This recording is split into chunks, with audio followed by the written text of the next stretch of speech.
So we've learned a little bit about what we're interested in pediatric emergency medicine, what we're interested in the ward. But really, I want to know what's going to happen next, not what has happened a year ago, 2 years ago, or in some cases of research 5 years ago before it gets into print. Our final speaker is going to be rushing off to work after this, so thank you very much for coming in for us. Dinesh Palipana. Thank you. Oh, thanks everyone for having me.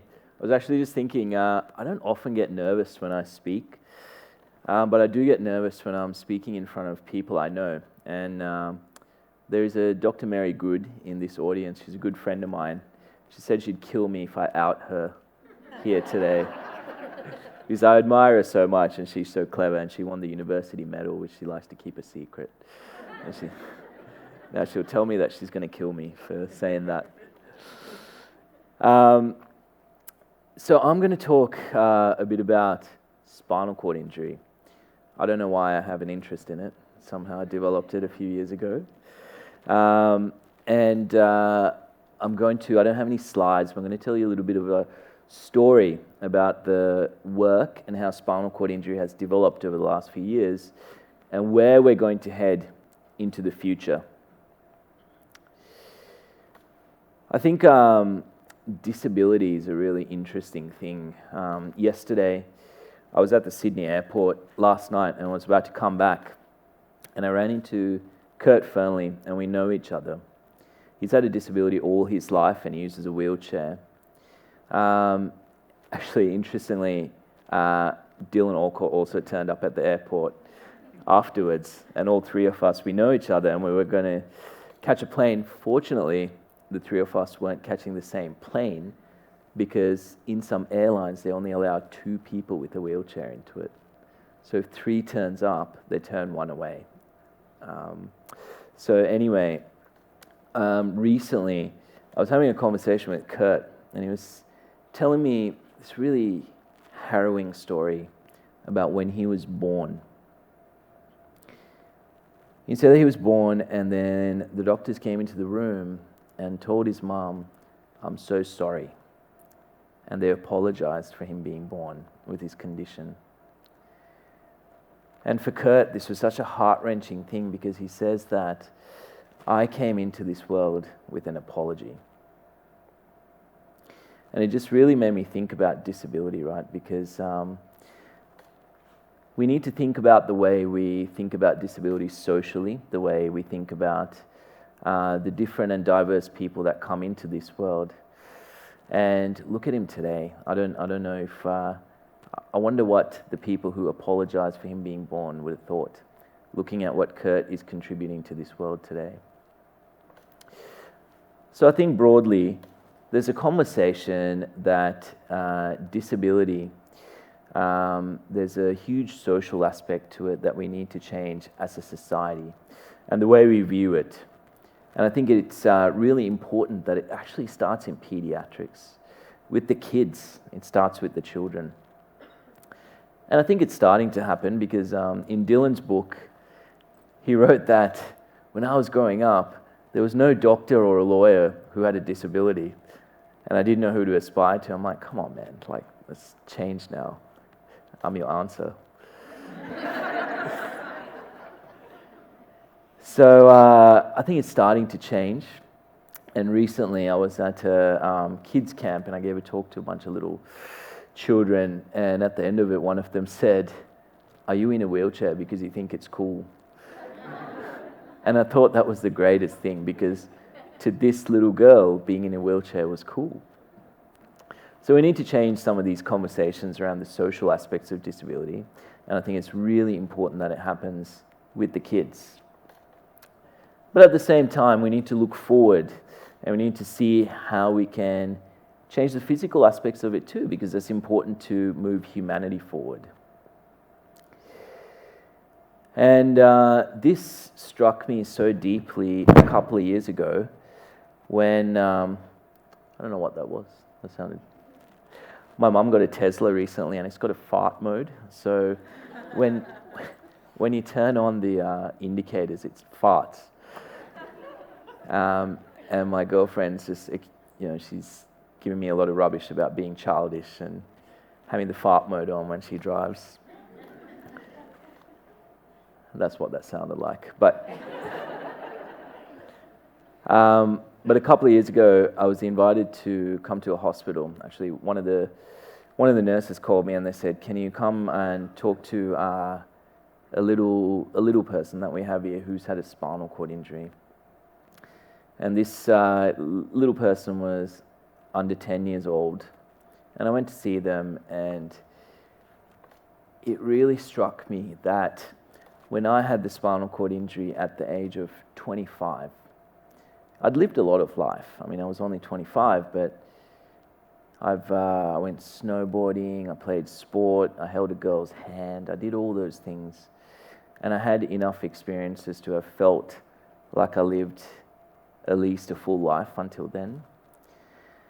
But I wondered what life would look like for this little one and how we could change that looking into the future. So if we're talking about papers, actually, some of the oldest papers in spinal cord injury date back thousands of years. And it's papyrus. There's Egyptian papyrus that you can find in some museums, I think. And it talks about spinal cord injury as something that is not to be treated, because most of those people died after experiencing paralysis from various complications, whether it be urinary tract infections or wounds or whatever else happens acutely, neurogenic shock. So there was a great deal of things that would have killed someone like me back then. And actually, this didn't change until the early 1900s, particularly in World War II, when we started to learn how to keep people alive. We could never cure people of a spinal cord injury. We could never restore function in paralysis. But over the 40s, we started to learn how to keep people alive. And although the lifespans are not exactly the same as a person without a spinal cord injury, we can expect to live for a long time. And at least I'm happy about that. So I had the spinal cord injury in 2010. And around that time, I was looking at everything, right? And you see this all the time when someone has a spinal cord injury. You're scouring the earth for an answer, and you're looking at all these obscure papers about some weird thing that they suggest might work, and people cling on to this as hope. And historically, the thought has been, when you have a spinal cord injury, if you bridge the anatomic gap with stem cells or something like that, suddenly you'll be fixed and you'll be able to walk again and things will be okay. So we've been fiddling around with different kinds of stem cells for the longest time. Schwann cells, hematopoietic stem cells, all these types. Something really interesting happened over the last 10 years where they transplanted olfactory ensheathing cells, cells from the nose, into a person in Poland. And this person, it's actually an interesting story. It said that he slept with someone's wife and that someone stabbed him in the neck, which is just terrible. But that's how he became paralyzed. And eventually, with the olfactory ensheathing cells, he regained function again. But this was an N=1. But it gave people a lot of hope. And I think that's the kind of thing that happens in diseases like spinal cord injury, because as soon as there's something, the world starts to celebrate and think that this is the answer. Sorry, I'm not sure what I'm doing here.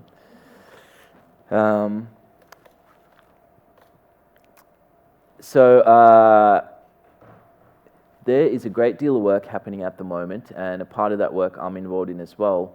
And we're looking at putting in olfactory ensheathing cells, and there'll be a clinical trial in the next year or two in Gold Coast where we're transplanting these cells into people to see what it does. Now the thing is, I think we're starting to realize that actually just bridging that anatomic gap is probably not enough, and there probably needs to be a bit more. And I think that's where more of the interesting papers have come out over the last few years. So while I was recovering from the spinal cord injury and while I was mostly bedbound on and off from various complications of the injury, a paper came out from Switzerland by an author called Gregoire Courtine. And Gregoire did some animal work back then. And what they did was they got a bunch of rats and they caused a spinal cord injury in these rats. They didn't transplant any stem cells into them, but what they did was they gave them a cocktail of serotonergic drugs. And then they did electrical stimulation of the cord. With those two interventions, they trained these rats to walk again with robotic walkers. And what they found after a period of time was that the rats regained voluntary hind limb function and they could walk again. What was more interesting was on autopsy of these animals, they found that the spinal cord lesion sites had grown new neurons and it had thickened out by something like 24% on average. So the hypothesis was that under the right stimuli, perhaps the pharmacology and stimulation electrically, these rats will have anatomic changes in their spinal cord, but more importantly, functional changes that will allow them to walk again. So this was all great, and I thought it was really exciting, and I even tried to contact Gregoire Courtine, but never received a reply.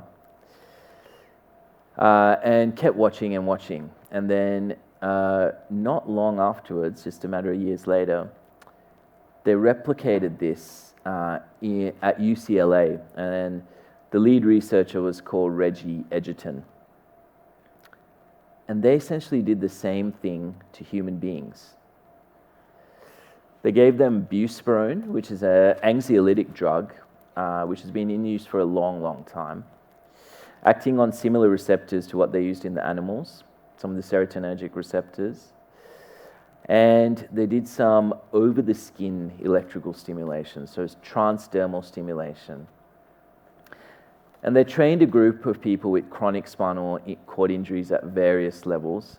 Some of them had their injuries for many years. And what they found was after a period of time, these people were able to voluntarily move their lower limbs again at their thought after having been able to do that for so many years. So this was super exciting. They eventually replicated the study in humans again, but using the upper limbs this time. And lo and behold, they found the same thing. With the drugs and the electrical stimulation, these people had some voluntary function of their fingers or hands again. So this is super exciting, and some of this work is still ongoing. There's some work happening in Sydney, there's some work ongoing at UCLA, and this is a really promising area that we're really excited about. Parallel to that, a different study came out from the Duke University. And what they were doing was they were getting people with spinal cord injury who had chronic paralysis, and they were training them with EEG-driven virtual reality environments. So these guys had an EEG headset that could read their thought patterns, and they were training these people to think about walking. So think about walking, think about walking, think about walking. And when they thought about walking, they put them in a virtual reality environment where they could look around and they could see their avatar moving their legs when they commanded it to walk. And they got sensory feedback in the parts of their body that they could feel. So there were certain things on their shoulders, and every time they took a step, they could feel themselves taking a step. Something really interesting happened to these patients over a period of time. After about a year, or maybe more of training, they ended up graduating from the virtual reality environment to assisted walkers, and some of them could walk with assistance after a period of time. So I think what we're understanding from these papers is that under the right stimulus, we can potentially reprogram the spinal cord to start working again and to take voluntary signals. I think an important part to point out in supporting all of those studies is that most spinal cord injuries, we're talking like 90% plus, actually have remnant spinal cord fibers left after injury. So it's very rare to find a complete transection of a spinal cord.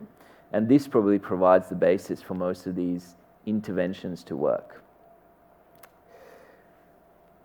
So, winding back to Gold Coast from this trip around the world and all these amazing places, I was living in Southport in 2016 in a building. And down the hallway, I used to always, when I was going to med school, I used to always smell these amazing smells, like pasta, pizza, made me hungry when I was walking past it. And one day, the person who was cooking this wandered out, and it was this tall Italian dude with this thick accent. It turned out that he was a biomedical engineer at Griffith University. And we became friends.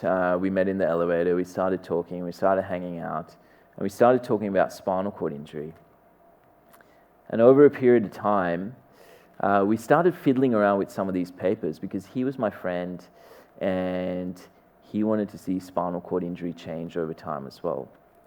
So the weirdest thing, right? We were rummaging around the university one day and we found an EEG headset in a drawer. And we found a lot of the equipment that they used, or similar equipment in some of these papers. And we started putting some of these stuff together. And eventually, we came up with a proof of concept where we could combine all those papers and all the interventions that we talked about before and replicate it into a study here. We pilot tested it on me, being the guinea pig. And I started taking the drug as well, buspirone, not the other kind of drugs that we take in Gold Coast, but the...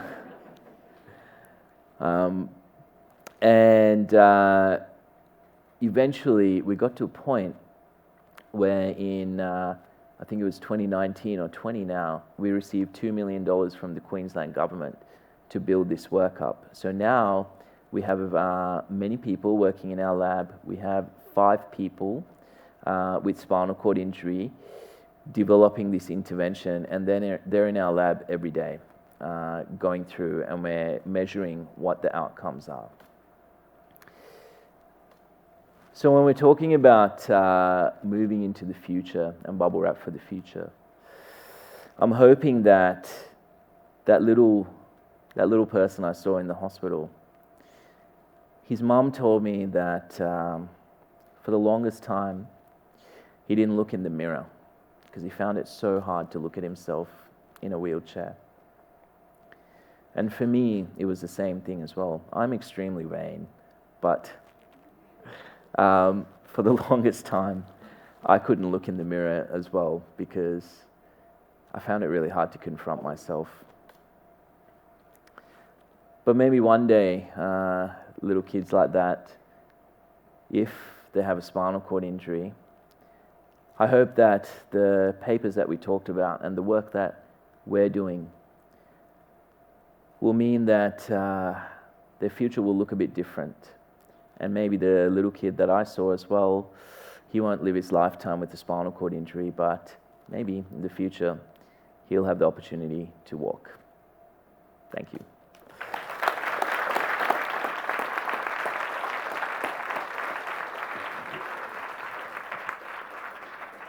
Thank you, Dinesh. That's really inspiring. And I want to personally thank you for the help you've given me for advocating for wheelchair users in my hospital when TAC and WorkSafe have said it's not allowed. So thank you.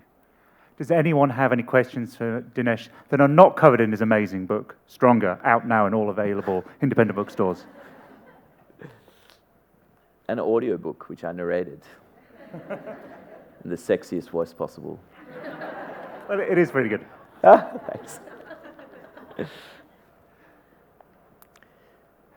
So I want to ask you, Dinesh, you seem very busy. How do you get time to be involved with research, advocacy, and holding down a job, and a girlfriend? I have a really supportive department. That's I think that's the great thing about working in an ED is that it's pretty flexible. I mostly work around weekends, and then that leaves my weekdays free to do other adventures. But the thing that I realized most is that I nearly died in the car accident. And when we're at work, how often do we hear that buzzer go off, right? A trauma or whatever else. And people's lives changed in a second, and we see people die. So for me, the value of this moment and the value of this day has become so much more important. And that's just why I try to squeeze every day out of life, because I realize that tomorrow is not guaranteed, and we just got to make the most of what we have in front of us now. Thank you. And one last question for me, and this is for all three of you. Over the course of your medical training, I'm sure you have read many, many papers. But many of our senior colleagues will say, well, this is the way we have always done it. Why should we change? What would you use as a young clinician, because you're all young, even me, to say, hey, actually, the way you're doing things is wrong. This is what we've seen over time. This is why we don't treat bronchiolitis with salbutamol. This is why we're doing what we're doing. How can we have that conversation with the people that aren't in this room, that aren't interested? Well, they may be interested, but they are kind of, this is the way we've always done it. Nandini, I can see you're just ready for an answer there. I think that's a very difficult question. And I think that, I work in a department where there's obviously varying expertise and people that are obviously stuck in their ways. And I think at the end of the day, I think people who are stuck in their ways probably aren't going to change. But if you as the majority start making the change using the evidence-based medicine and they become the minority, I think that is how change starts to take over. And that's when that wave of, hey, things are changing. We can't just stick in what we've been doing the last 10, 20, 15, 20 years. So I think that's how I sort of approach it. Scott, how would you move away from that sort of eminence-based, this is what the professor said, this is what the textbook which was published 5 years ago said? How would you move into helping people be a little bit better? Yeah, I think power in numbers, I'm not sure if that's what you're alluding to. So, just patience, wait till they move on. No, but no, certainly in some areas I've worked, as there's a groundswell of colleagues who are like-minded and start to practice like that, that does change. The other thing that works, I think, is sort of reverse eminence-based, that if your peers in other states are doing things, and that's becoming a practice that's accepted elsewhere, it's not using evidence, but it's using the same sort of eminence. They're saying we've always done it this way, yeah, but no one else is. And so showing that they're an outlier, that can be a way to do it. I love that idea. Dinesh? This has actually been a really, really important thing for me, because I came back to medical school after the car accident. I lost the use of my fingers, and I had to figure out different ways to do things. And I've had some really confronting conversations with senior doctors or whoever else it might be about what it's like for a person with a disability to be a doctor. Because they say, we've always done it this way, we've always done the examination this way, you need to be able to do the examination this way, or whatever, right? So I think at the same time, it's also got to be about kindness and compassion and trying to come to conversations where we can agree on a shared goal, like what's best for the patient or what's best. Because I think conversations are really important, and honest conversations are really important. So one of the things that I remember the most of my career is when I was a junior doctor, and when I was new to the profession, I went to a surgical rotation, and there was this surgeon who was terrifying. I was terrified of him. I thought he was like properly old school, yelled occasionally through things. And so I started at his term, and we got to the end of the term and he sat me, well, I was already sitting, but he sat down for my end of term report and he said, you know, the thing is, when I knew that you were first coming to our department, I was really concerned and I didn't know how it was going to work, and I thought it was going to be a really difficult thing to do, and I wasn't even sure if it was possible. But he said that when he was sitting that day with me, his mind had changed about what a doctor needs to look like and what a doctor should be able to do. And he said that he felt ashamed that he thought that way back then. So I think maybe some of it is just about kindness and building familiarity and conversations and just about working together to change some of those perceptions, because I think one of the biggest problems we have in medicine and perhaps as society is a lack of kindness and the way we clash with each other. So maybe that's the solution, just conversations and kindness. Thank you.